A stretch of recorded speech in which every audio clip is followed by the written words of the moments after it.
Bienvenidos, señoras y señores, to another episode of the Bleed Lows Podcast.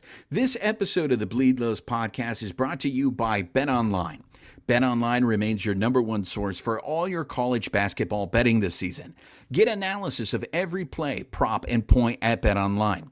You'll find the latest odds, bracket contests, team matchups, and game trends at BetOnline. Updated odds from everything from live games to conference championships right through to the Final Four and championship game.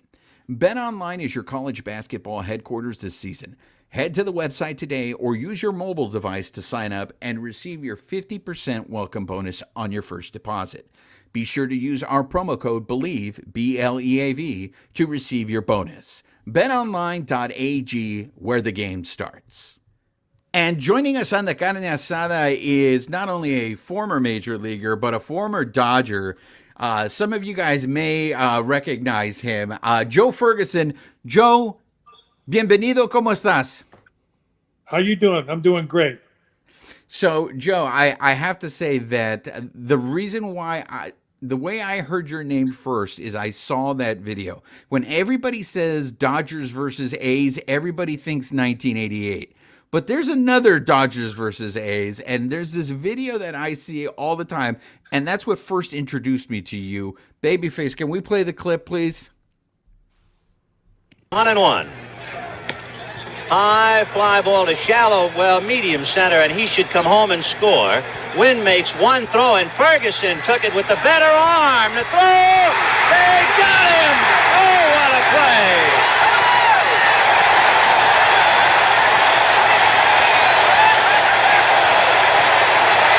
The one arm in the outfield was able to shoot down the runner. Watch Ferguson now get in front of him. This is a great throw all the way on the fly.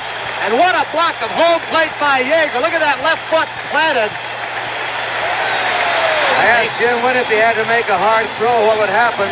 Said my arm would draw up for the next 3 days. I could make one throw and that's all. What a magnificent throw by Joe Ferguson to double up the runner. Here's the... So, Joe, do you ever get tired of seeing that clip or talking about that throw? No, well, actually, it's the amazing thing about it. Probably, I would say that probably 40,000 people have told me that they watched that play from the outfield. So I know the stands out there didn't hold 40,000 people, but I think so. No, I don't ever get tired of it. You know, I think the strange thing about it is that I was a catcher and here I am playing the outfield. So I think that's what was surprised a lot of people. I want to talk to you about that, but before I digress off of this, I have a couple of questions on this play. One, did Wynn just give you a hard time for cutting in front of him to make the throw afterwards? No, actually, he knew I was coming, number one. And number two, we had talked about this before the game even started. So, yeah, he knew that if I had a chance to take something, I would take it because his arm was hurt. He couldn't throw. So I was just fortunate enough the ball was hit high enough I could get to center field. So that's how it happened. Because you're a former catcher, I think you're a good person that I could ask this question to. And that is, in that video, we can clearly see that Yeager's blocking the plate. And that's not something that they can do now in Major League Baseball. No, not anymore. do you think that was a drawback? Was being able to block the plate, that was an important part of the game, was it not? Not only that, I mean, you could block every base there was. His making difference was home plate, second, third base didn't make any difference. So, but we all know why they did that. It's to protect the contracts today because people are making a lot of money. So they just didn't want those kind of collisions or injuries to happen. So that's why the rule was instituted. So you mentioned that, you used to be a catcher and then you're playing in the outfield, and now it's become kind of common for major leaguers to play multiple positions. I know in Little League, that's how it was. You played multiple positions, but then Correct. Somehow between like high school and going to college or going to the minor leagues, you had one position and that's what you were going to pay. That's what you were going to play. First of all, can you talk to us about that move? I know they had Yeager coming up, but how was it an easy transition for you to go from catcher to the outfield? Well, I'd always been an outfielder before. I started as an outfielder and was converted to a catcher. So the transition for me was easy. I mean, I'd always done it. I played in the outfield quite often, more than people think, because whenever there was a left-hand pitcher, Walter Alston or Tommy would put me in the outfield, and Steve would catch because they'd get more right-handed bats in the lineup. And of course, when I was earlier on in my career, in the 70s there, Willie Crawford was the right fielder, and Willie Crawford was a left-hand hitter. So I would go play right field, and Steve would catch. So you mentioned a favorite character of ours, and that's Tommy Lasorda. Was Tommy back then? Was he not considered a character? Is he more of a character now because there's just nobody like that in the game of baseball now? Well, there were a lot of managers similar to Tommy at that time in the big leagues, but Tommy's a one of a kind. Nobody could do the things that Tommy did, and basically it was his energy. If people would watch him, this guy was nonstop. He was 24/7, and he was the ultimate competitor as a manager. I mean, you had experience managing in the minor leagues. Like, is it overblown to say that you, as a manager, you have to have that tactical skill? Or is it really more about motivating, getting these guys ready to play every day? I mean, it's 162 games. There's got to be a game or two where your player is just like, look, I'm tired. I'm not feeling it. Yeah, well, some managers are good at certain things. Some managers are good tacticians. Some managers are good for their players. In other words, they're considered player managers. Tommy was both. Tommy was a tremendous tactician, did things on the field that very few managers ever did. But at the same time, he was a tremendous motivator. Anybody had to hear a speech that he would give knew how he could motivate people. He was a one of a kind. There's never going to be a Tommy Lasorda again. So, and he was my friend, and I was just sad to ever see him go. So you had mentioned earlier that they changed the rules to blocking the plate to save the contracts, basically. Nowadays, it seems like the players are the ones that have all the power, and it's probably because of these contracts. They're making so much money. I mean, back in your heyday, was it very common for players and managers to go at it with each other? Because I can't imagine that happening now, because if you did, I think the manager would get fired if a manager started reaming out a player in the dugout. Yeah, it was different back then. Managers were basically the team leader on a ball club, and if you needed a talking to, or you needed to be told what to do on the field in those certain terms, they let you have it. You can't do that today, obviously, but I think there's a way to do it.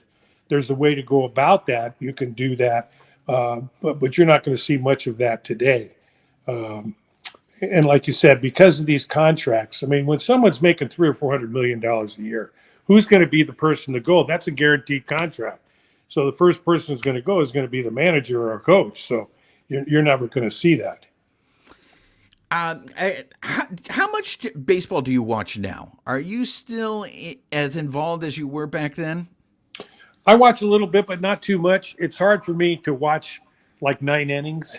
In other words, I'll watch a couple innings and then usually I just turn it off, because, I mean, in my career, I mean, between playing and managing, it was a 42-year career, and I managed 1,200 games in the minor leagues, and then I played over 1,000 or so. So I was a player, not not someone that was going to be a fan. In other words, my deal was to get out and play baseball. That's all I ever wanted to do. And so that's why I think it was easier for me when I got to the end of my career to walk away, because I could not play. I could not be on the field. I couldn't sit there on a bench. No matter what the salary was going to be paid to me, I had to be playing. So I walked away from the game. But I was 37 years old, so I wasn't a youngster. From what you've seen, I hear a lot of people who used to play the game who say, I can't watch the game now for different reasons than what you just said. They just don't like the product on the field. For you, especially with these new rule changes that we have, has the game of baseball, from what you've seen, has it changed that much? It's changed a lot. There's some rule changes that have been okay, that could be accepted. There's been some that are not very good at all. That don't. In other words, when this game was originated by Abner Doubleday, it was perfect. There was nothing you didn't have to do anything to this game. All the things that are being done to the game today, all the changes, are because of contracts, and so some rules are good, but some rules were not needed. And one of the worst rules is when the game's tied and they put a guy at second base to start the inning. That's one of the worst I've ever seen. And so those type of things change the game completely. To me, it's hurt the game. Is there one rule, though, that you actually applauded them and said, you know what, they got that one right? Well, I think the game, because they've made that pitcher pitch within a certain amount of time, they've got the hitter into the box. I think that's a good rule, because the games, those type of games, the quicker those games go, based on the pitcher, because it makes the defense better and it makes everybody alert. I think that's probably a good rule. So there are some good rules and some that you can tolerate. And of course the rule that they had with with the infield, playing on one side of the field, and people out in the outfield playing, that was horrible. That was a horrible rule. So at least that has been changed. And so that, I think you're going to see a better brand of baseball. I have a couple of questions for you on these rule changes. So the one that you just mentioned right now, the shift, wasn't it also on the offensive team to try to beat that shift? I mean, it seems nowadays that these hitters can't go opposite field. Like, if there is no third baseman, why don't you try hitting the ball down the third base side? Or is that easier said than done? No, it's not. We could do that. And there were hardly anybody when I played that couldn't do that. So I think it's just that they just don't want to do it, that they just don't feel that it's important for them to try to do that, which to me is kind of selfish. In other words, when there's a game on that you can win, especially in the late innings, and you don't do that, you're hurting your ball club. You're being a very selfish player. And if you've noticed, it didn't happen very often. It doesn't happen very often where they do that. Some players will do it. There'll be a few that do, but very seldom that you ever see it. Being a former catcher, I'm curious what you think of seeing these catchers get down on one knee to try to steal a strike. And I've talked to people, and some, current major leaguers, they tell me they hate doing this, but this is the instruction they are receiving from the team. And they even say it in the minor leagues. I got to teach it in the minor leagues because that's what the team wants. You coached in the minor leagues. How many times did you get a directive from the organization, from the big club? Hey, I want you guys to teach them how to do this. Never. So this is new then. Oh, it's new, and it's not good. It's not. I mean, I don't understand why they do it. Several times I've seen it in games where the ball gets by a catcher because of that one knee on the ground. You got to remember, once you put your knee on the ground, you might as well have a spike in that knee. In other words, you can't move. You can push in one direction only. That's it. So it'll get catchers in trouble. It'll get teams in trouble. And invariably, there's a guy at third base. when this happens. And so if that run scores, I mean, that's something a catcher should never allow to happen. Now, nobody's going to be perfect behind the plate. There's going to be a ball occasionally that's going to get by you. But it can't be because you're on your knee. The only time you should be on your knee when there's nobody on base, okay, and less than 2 strikes on a hitter. Because that way you don't have to, with 2 strikes, you may have to block a pitch. It might get by you. Other than that's the only time you should be on your knee. So another rule change that has taken place that I think we're starting to see the effects of they're limiting the amount of throws that you can make to first base. And it seems that you have carte blanche to just steal as many bases as you want. And Yeah. I think part of it, maybe the pitchers aren't doing a good job of holding runners on, but I feel some of these catchers don't stand a chance to throw any of these guys out because of the jumps that these runners are getting. What do you think of that rule? It's not a good rule. That's one they should have shelved. They should have never even had a thought in their head to do something like that. I mean, you put a team in a situation where a catcher and the manager are completely without any say of what's going to happen on that field. And what's the difference whether they throw over or not? It doesn't take that much time. You don't lose a lot of time by a couple of throws to go over there. How many times you've seen a pitcher? It's not like way back when Maury Wills was stealing bases and Lou Brock, where these guys were stealing 100 bases, and you'd see throws 5 and 6 and 7 times over there. They never did that in the big leagues in the first place in the last few years. So I thought it was a bad rule, and that's one that might get changed next year. You know, Joe, I want to get your thoughts on this because this recently came out. Former Houston Astro Evan Gattis starting to talk about the 2017 World Series again. It just seems like we're never going to get past what happened in the 2017 World Series. He recently said that they knew exactly what pitch was coming with Kershaw. And of course, that game 5, it altered everything. And what really upsets me most of all is I don't think the Astros had to cheat, and we'll never know. They might have been able to beat the Dodgers straight up in that World Series, but they went to that extreme. But we go back in the history of this game, and sign stealing has always been a part of the game. Now, maybe not to the point that the Houston Astros took it, but back when you were playing, how would your teams handle if you thought the other team was stealing signs? Well, if we thought they were stealing signs, then we had a way to disguise that. Okay.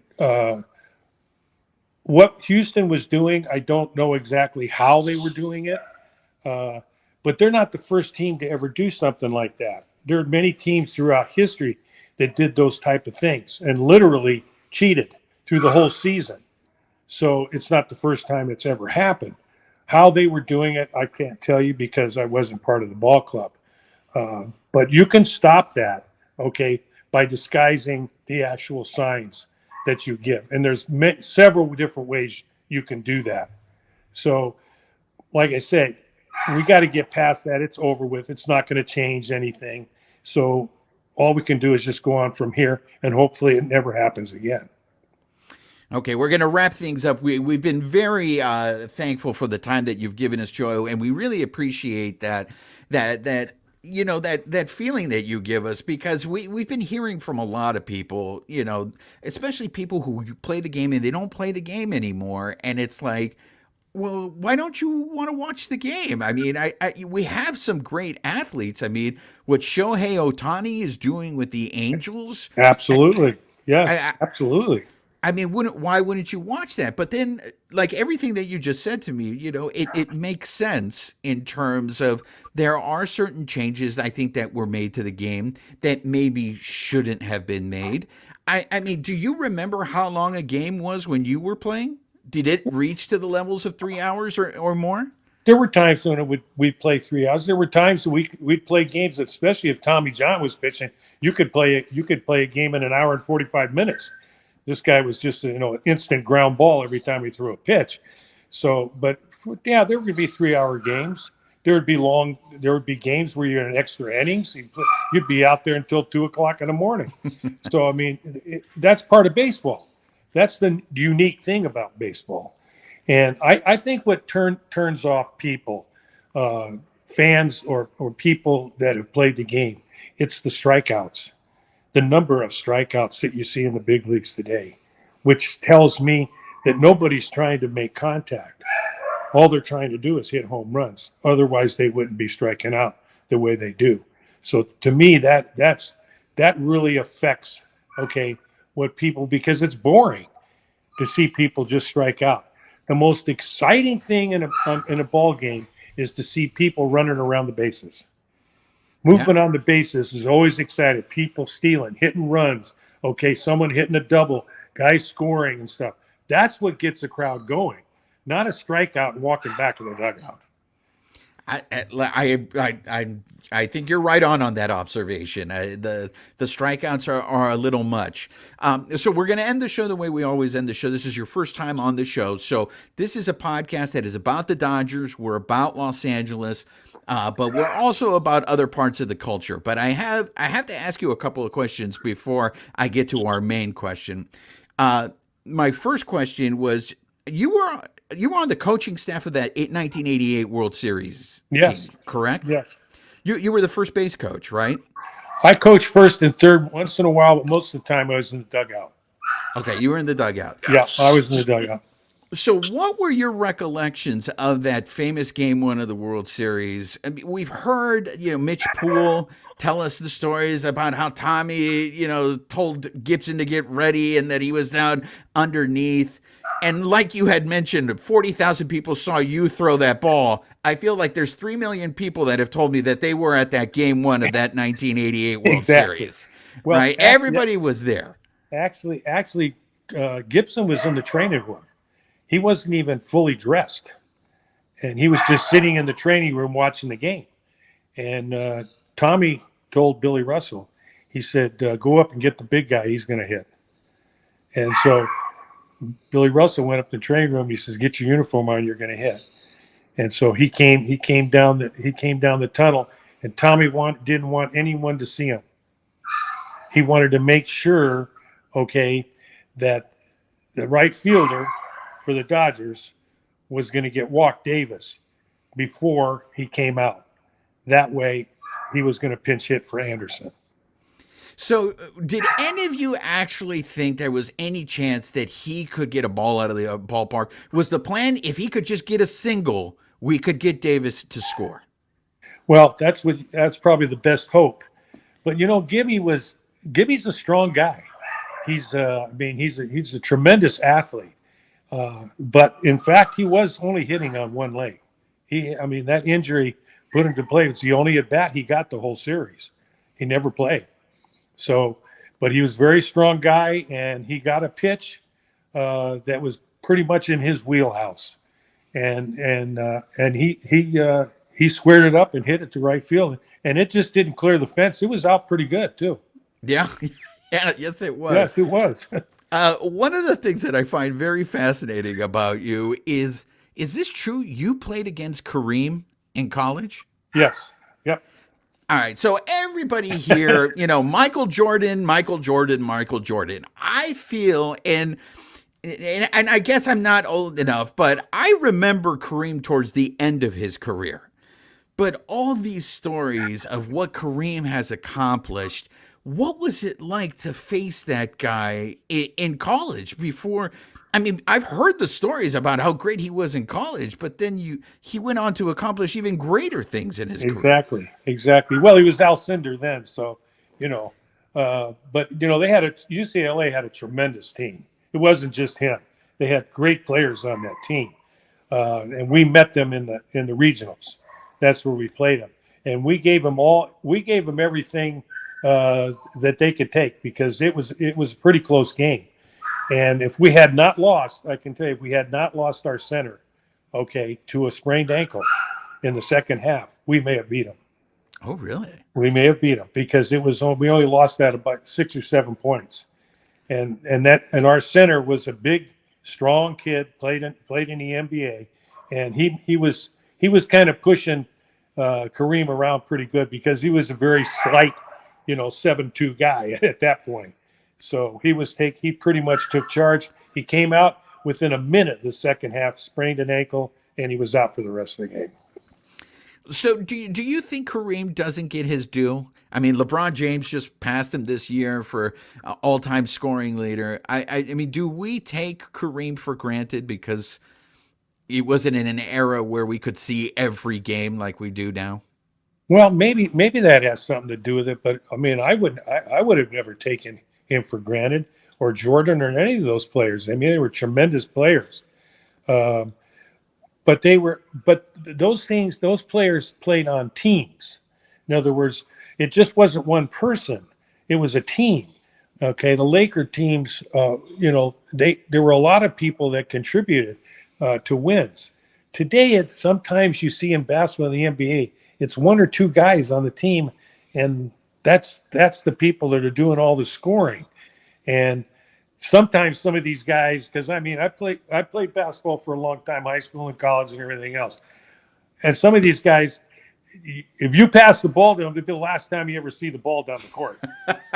Okay, because some of these guys, you got to have 5 basketballs out there if you're gonna, to be able to get a shot off. So it's a different NBA now. All right, last one, Joe, before we let you go. We are all about tacos on this show. We love tacos, so we want to know, what is your favorite taco, and where do you go to get that taco? The taco? Well, the tough place, I'm in South Carolina now. So there's okay. But we do have a couple of places that are pretty good. One of them is called Cerros, Ceros. And they got pretty good Mexican food there, and so I send my daughter down there once in a while to bring food back here. So, but like I say, it's not Los Angeles or Phoenix. It's not like the population here is not the same. So what kind of taco do you order? Do you order the classic, or is there a specific kind of protein meat that you like with your taco? I prefer chicken tacos, to be perfectly honest. Yeah. Because, I mean, you were born in San Francisco, right? I was born in San Francisco. Yep. And I'm Italian. So, okay. That's my heritage. So, I'm a big spaghetti pasta guy, so my whole life as a kid, that's what we had. So it was different. I was raised in an Italian neighborhood. So, I know what it's like, the Mexican, hierarchy and everything is, and their families and stuff, they stay very close together. A lot of family, very family oriented. It's the same thing with the Italians. So what is your go-to Italian dish then? Are you a spaghetti over a lasagna person? Or? No, I'm not. I'm not a lasagna guy. I'm more of just a straight pasta guy. I don't use a lot of sauce. I do a lot of aglio stuff with garlic and things. That's the type of pasta that I like to eat. And so when I was a kid, I was not big on sauces for some reason. So I've always stayed with the garlic and oil primarily as pasta. So, but I like sausages, meatballs, all the other stuff I love. So. How's the Italian food in South Carolina? Not bad. We got some pretty good Italian restaurants here, which is surprising, to say the least. Are you a pizza guy, Joe? I like pizza, but it's got to be cold pizza. Oh, really? I don't like hot pizza. I don't like it. But when it's cold, especially if it's a thin crust, I love it. Yeah. There you have it. Yeah. Well, thank you very much for joining us, Joe. We really appreciate your insight into today's game and letting us relive baseball that a lot of us don't know. And it would have been really interesting because you're right. When you say Tommy John, I mean, I can just imagine the length of games that Sandy Koufax pitched. I mean, those were 1-0, 2-1 ball games. Yeah, pretty quick. Yep, you're right. So, but thank you. There you have it, ladies. Joe, are you on any social media where our listeners, our viewers can follow you? I'm not on a social media. I've kind of stayed away from that. When I was done with baseball. In other words, I raised a family. I was raising my kids and everything else because we had adopted my daughter's kids, and they were young little babies. So for the longest, for like 20 years, I was pretty well hidden away. That's why I'm kind of looking forward to getting back to Los Angeles again, to see if I could get involved with some things back there once in a while with the fans and stuff. So I'm kind of looking forward to that. I got to do that last year. I was at the All-Star game and did some promotions and things back there at that time. So I'm looking forward to doing it again. Are you? Do you have anything coming up soon that we can plug for you? Not that I know of right now. No. Okay. Yeah, we're looking towards possibly the All-Star game in Seattle. Oh, okay. So we'll see whether that actually comes about. So, but anyway, yeah, I'm just looking forward to get back there and doing some stuff with the Dodgers. So hopefully that can happen.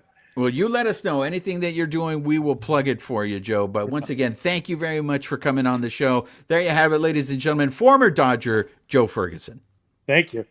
And once again, a big thank you to Joe Ferguson, the former Dodger, for joining us on the show and giving us some insight into these rule changes, his career, of course, the famous mythical 1988 World Series moment. Babyface, I don't know. I know some people are going to sit there and take that as, of course, all the old timers are going to say that baseball was better when they played. But he actually liked a few of the rules changes. What I think is really interesting, again, is unanimously, it seems like everyone, as much as they didn't like the pitch clock, they like the effects of the pitch clock. So the fact that it is, the games are at least maybe 2.5 hours on them. You get sometimes you get some extremes where some games are closer to 2 hours. It's very rare that we get games now that are closer to 3 hours. So what were your thoughts on what Joe Ferguson had to say about these rule changes? Yeah, I think what he said makes a lot of sense too, and like he said, he likes, there's some rules, some stuff, but there's stuff that he doesn't like. Like I think the biggest one, right, is the pitching clock, right? A lot of people at first like, no, it's stupid. We don't need, I still don't believe we need a pitch clock, right? But I do agree that, it has helped kind of keeping the game moving, right? The pitcher gets in there, he's ready to throw, the batter's in, he's ready to go, right? Like I said, my concern is going to be like on those situations where the game is on the line, right? The very intense situations of the game, look, where the games really mean a lot, and getting close to postseason, in the postseason, how that is going to be affected, right? Because just us as natural humans, right? We're stressed, right? We're in that moment, right? Like, and you got to, okay, you got 15 seconds, you got to be ready to go, right? I think it's going to be a lot different situation when it comes to that. But for right now, like I said, everything's been good. He did touch on one of the things that I've been thinking about is the throwing back to the base, right?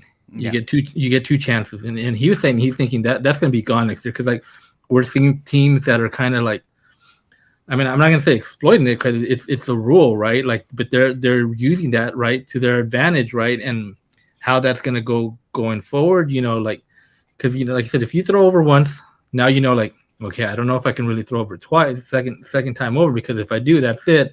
And then now that runner is going to take, halfway to the second base lead, right? So that may need to be looked at a little bit, going forward, how they might tweak that out. We'll see. We'll see. I guess the running numbers are up a bit, but I don't think we're going to get to like Ricky Henderson, Lou Brock days, right? But we'll see how that goes throughout the season. It's interesting that you bring that up because what if we do? What if someone gets close to stealing 100 bases, right? What if that happens? And I mean, let's even, since we're in this make-believe scenario here, what if someone broke Ricky Henderson's single-season stolen base record? And there's going to be an asterisk on it, right? People are going to sit there and go, oh, well, he didn't really break it because he had all these rules that made it easier to steal bases, back when Ricky did it. So it is interesting. I keep forgetting, and I'm grateful that he brought it up, that, all these rule changes, they can be revisited. We've tried it out. We saw what it was like. Like, I would not be surprised if maybe they said, okay, we're going to do this pitch clock, but when it comes to the ninth inning, it's done. Or when it comes to the last inning, extra innings, we're not going to enforce it because of the scenario that you talked about. We don't want. But then again, people may argue and go, you can't do that. You can't have a rule for part of the game, and then at the end of the game, that rule is not, because there may have been plays that happened earlier in the game that could have impacted the game. So I really don't know how. They're probably not going to deal with it until they absolutely have to deal with it, when something like that happens where people are going to lose their mind. One of the other rules that he was not a fan of was the ghost runner. And I see where he's coming from in terms of the ghost runner, right?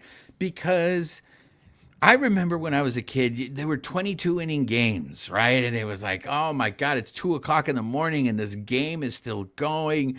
And it was like an act of attrition. You had position players pitching because, you had run out of relievers.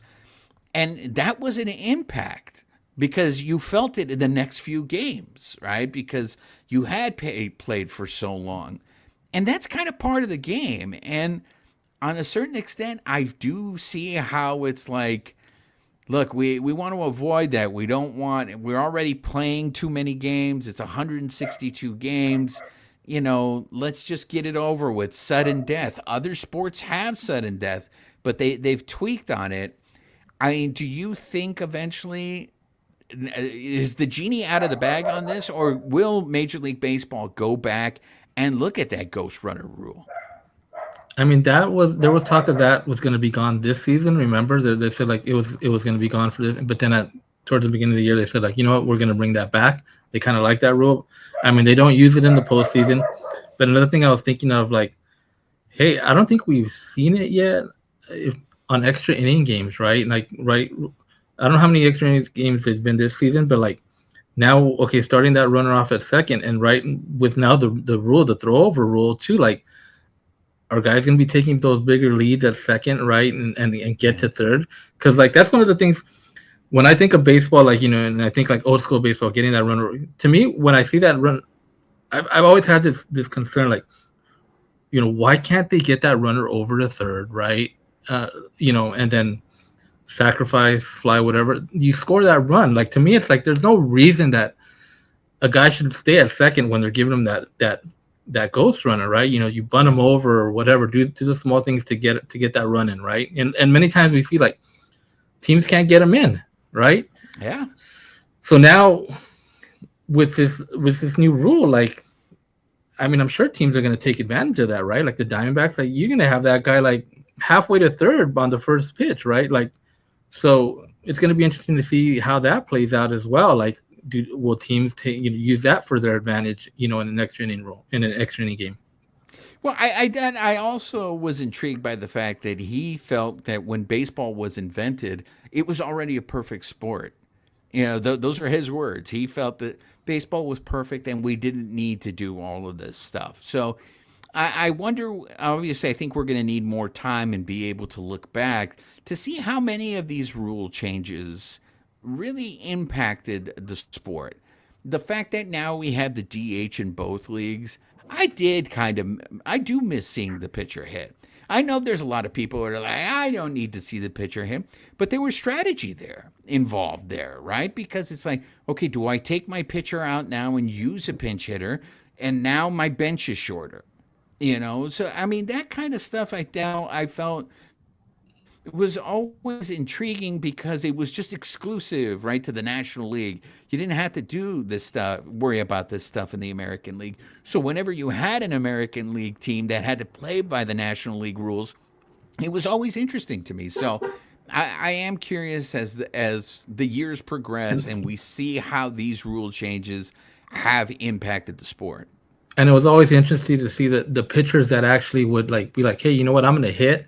I'm Yeah. not just gonna be an easy out, and I'm gonna work on that craft, right? Like guys like Yeah. Kershaw or Greinke or Bumgarner, right? That they love to hit, right? Yeah. And they would work on that craft, right? Like long before Shohei, right? So it was interesting to see those guys that want, back, going back even further. Hershiser was a pretty good hitter. Fernando was a pretty good hitter, Yeah. right? So so I think that, you know, I like that aspect as well, right? But obviously, we like the DH in there as well, like more, there's more production or whatever and whatnot. But it was interesting to have the pitcher hitting. I do think he's absolutely spot on the strikeout thing, though. I mean, and that we've talked about it in other episodes. I am very alarmed by the number of times that the Dodgers strike out in games, and this has been going on for a while. I mean, we've talked about it on a previous episode. Chris Taylor striking out almost half the time. This stuff, it's not fun, and I get it. Offense sells. You want more offense, and this is like in all sports, right? I think it's the reason why in this country football is not as popular, because of the fact that there isn't enough offense, right? The fact that, I'm going to go watch them go 0-0, how is that exciting, right? Well, I argue the opposite. Because offense is so limited in football, anytime there's an opportunity to score, it's exciting. But when he says, these guys strike out too much, and what is actually fun is when you see guys running on the bases. So the fact that now the stolen base has come back into the sport, I think it does make it exciting, right? Because if you have runners on base for your team, you're getting excited, right? Because here comes the opportunity for us to score. When the other team has runners, you get tense, you get stressed, right? Because it's like they're going to score. That's what makes the sport exciting. Yeah, and I think the strikeout, it's kind of like we've kind of become desensitized to it, right? Like, oh, he struck out, whatever, right? Like back in the day, like the guy struck out, like they were like pissed, right? Like they don't want to go out there and Yeah. strike out. Now it's like, guy strikes out once, twice, right? Three times.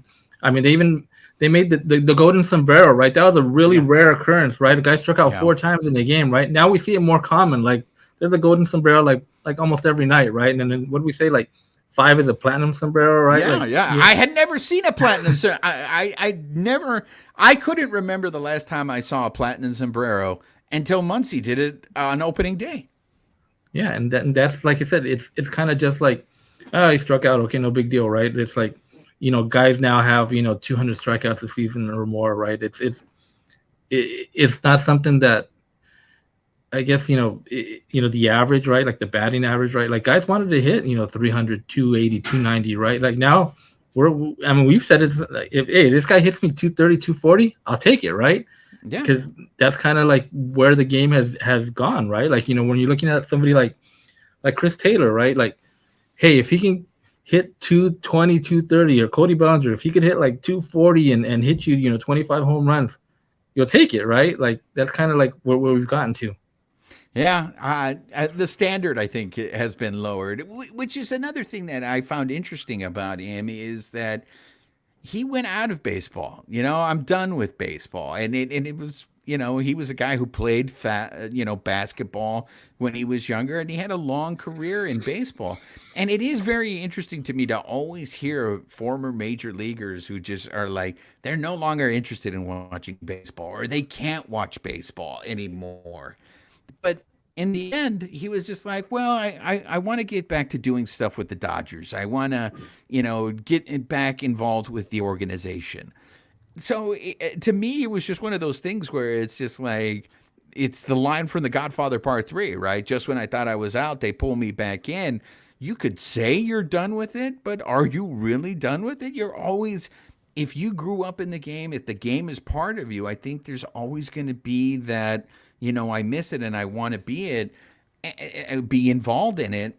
But I think you also want it to succeed. And that's one thing I actually do admire about the Dodgers, and that is that they do bring these old players back, and it is more of like a fraternity. And it kind of helps you, right? As you get older, you're like, oh, I remember that guy. And it helps to keep you young, I feel. in your opinion, when you see older players and you see them around the stadium? I mean, I wish there would be more. In particular, I would love to see the Dodgers try to bring back Pedro Guerrero more into the fold. And maybe Pedro Guerrero doesn't want to, right? You know, he's like, I don't live in LA. But friend of the carne asada, Eric Gagne, he seems to be making more trips to the Dodgers. I've been seeing the Mike Piazza Dodger jersey a lot more, the throwback jersey. So I'm wondering if hopefully eventually Piazza will come back to the Dodgers, because yes, he went into the Hall of Fame as a New York Met, and a lot of people recognize him as a New York Met, but Mike Piazza to me is always going to be a Dodger. Yeah, and I think that I'm going to say is more on Piazza, right? I don't know why he still has if he still has those ill will feelings towards the Dodgers, because it's totally a different organization, like how it's run. You know, like I'm sure if he wants to come back and be a part of the organization anyway, they would welcome him back. And I don't know, maybe they've even reached out, and it's just maybe something he doesn't want to do yet. I mean, but it'd be great, to see Piazza come back. I mean, I've always thought, technically they could retire his number, right? I mean, he's in the Hall of Fame, right? He's not as a Dodger, right? But I mean, he did so much as a Dodger in his time, they could definitely retire that number and welcome him back into the fold. Yeah, so it's nice to hear Joe Ferguson say that. So before I end the show, I do, again, it was brought to my attention on the last episode, so I want to bring it up again. I think I kind of took for granted the number of our listeners, our viewers, that are wrestling fans. I really thought that whenever we talked wrestling on this show, it was just us humoring ourselves because we're wrestling fans. But I was really kind of taken by surprise the fact that people actually enjoy hearing us talk about wrestling. So I'm only saying this because I said I wanted to make a concerted effort to at least do one wrestling thing on the show before we leave. So I want to bring this up, but I don't know if you're aware of this, Babyface, but did you know that Butch of the Bushwhackers just recently passed away? Yeah, it was like last week, right? He passed away. Butch of the Bushwhackers, and not that I was a big Bushwhackers fan, right? But I remember them. I remember them. To me, it was like it's funny if you look at the history of the Bushwhackers. I guess before, when they were in the NWA and they were wrestling in like territories, they were known as the Sheep Herders, and they were much more violent. They were one of the most violent tag teams. Like I remember as a kid, I'd always be getting the wrestling magazines, right? And I would see these guys as Sheep Herders, right? And they'd be like wrestling in barbed wire matches. The pictures they show, these guys are all bloody. They got barbed wire like all over their face. They got all scarred. And then a couple years later, I see these promos coming on WWF. The Bushwhackers are coming, and like they're doing all. I'm like, what the heck happened to the Sheep Herders? Like, how did they become the Bushwhackers, right? Yeah. So yeah, I thought that was always interesting, like how they changed. And they went in just the complete opposite direction. They were comedic. I was not aware. Do you know that they actually came close to winning the tag team titles? They never won them, right? They never won the tag team title. To me, the Bushwhackers, especially when they were in the WF, were just jobbers. They were just the tag team that were going to lose, that were going to help build up the next tag team that was going to, make a run for the title. But I guess behind the scenes, they were going to beat the Brainbusters when the Brainbusters had the title. For those of you who don't know who the Brainbusters were, that was when Arn Anderson and Tully Blanchard came from the NWA/WCW over to the WWF. And the Brainbusters were going to drop the title to the Bushwhackers, but Butch had gotten an injury. And because of that injury, they never dropped the title. So the Bushwhackers were like, unfortunately, like to me, they were the jobbers. They've always been the jobbers. And it's always sad for me because there's so many wrestlers that I grew up watching that have passed away. And, on our last episode, a contributor to the Bleed Lows podcast now, Elisa Hernandez, talked about her experience of going to WrestleMania, and she felt like she was 9 again. I think that's part of the reason why I enjoy talking about wrestling, is whenever I talk about wrestling, it helps to keep me young, because it takes me back to those days when I was a kid. Yeah, I mean that's one of the times that I enjoy it. But I've been trying to get into the new like WWE. I was watching WrestleMania, kind of seeing what's going on now. Like one of my things, like, and I think I tweeted this to you guys or texted to you guys, is like, I don't remember being so many close falls, right? Like Yeah, they'd hit each other with their signature, their finish, and then like 1, 2, oh, we got up. Like so many times, like towards the end, maybe for 10 minutes, like they'd hit all kinds of finishers, their finisher, their opponent's finisher, and like they get up like so many times. And back in the day, like right once you saw the finisher, right, that's it. It was over, right? Once it was over. Once Hogan dropped that leg on you, like I tell you, it was over, right? Now I think it's really like, I don't know, just for the dramatic, I guess, feel, right? It's just like, nope, he didn't get him. Nope, he didn't get him. And like that to me is kind of like, it's a little weird, but whatever. I think that happened because they pulled back the curtain. They stopped pretending that it wasn't fake, and they kind of showed everything. So I think they kind of, some of the luster, some of the magic was lost because of that. But like Elisa said, being there at WrestleMania, a live event, it was crazy. The energy, and I think everyone just buys into it, and everyone is just happy. It is unfortunate that we had WrestleMania in our backyard and we didn't get a chance to go. I think it would have been nice to go, but I've heard nightmare stories about SoFi. Especially the acoustics, and it was something I didn't get a chance to talk to Elisa about in our last episode. But I've heard many things from people who go see concerts at SoFi, who say that the sound system is horrible, right? Mm-hmm. So maybe that wouldn't be the same at a wrestling event. But our condolences to the Bushwhacker family as poor Butch has passed away, and another reminder of my youth, another part of my youth is gone now. Even though I was never a Bushwhackers fan, the one thing I remember the most about the Bushwhackers, and I don't know if you remember this, was actually from Luke, the other Bushwhacker, when I think he has the quickest Royal Rumble elimination. Like, he literally got into the ring, and then Earthquake grabbed him from the back of the head, walked him across the ring, and threw him over the top on the other side of the ring. And he kept doing the Bushwhacker strut as he was eliminated. But that's my fondest memory of the Bushwhackers. Yeah, I'm trying to think, like, what was one of their highest moments? I mean, all I remember, like you said, is just them coming to the ring, and they'd have their hats with a bite, from a crocodile bite or something, yeah, right? Like torn off, like whatever. But I never got over that whole, like, these guys were the sheep herders. Like, these guys were like I mean, they were like ECW hardcore before ECW hardcore ever existed, right? Like, and then they turned into the Bushwhackers. But yeah, I mean, at least Bush, I think he how old was he about?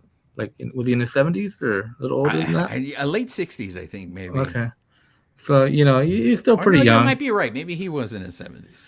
He was getting up there, but it is sad that we have lost a lot of those guys that were young, right? Like, yeah, young guys that we grew up on. But another fallen WWF legend. Actually, Butch was 78 years old. Okay, so he had a long life.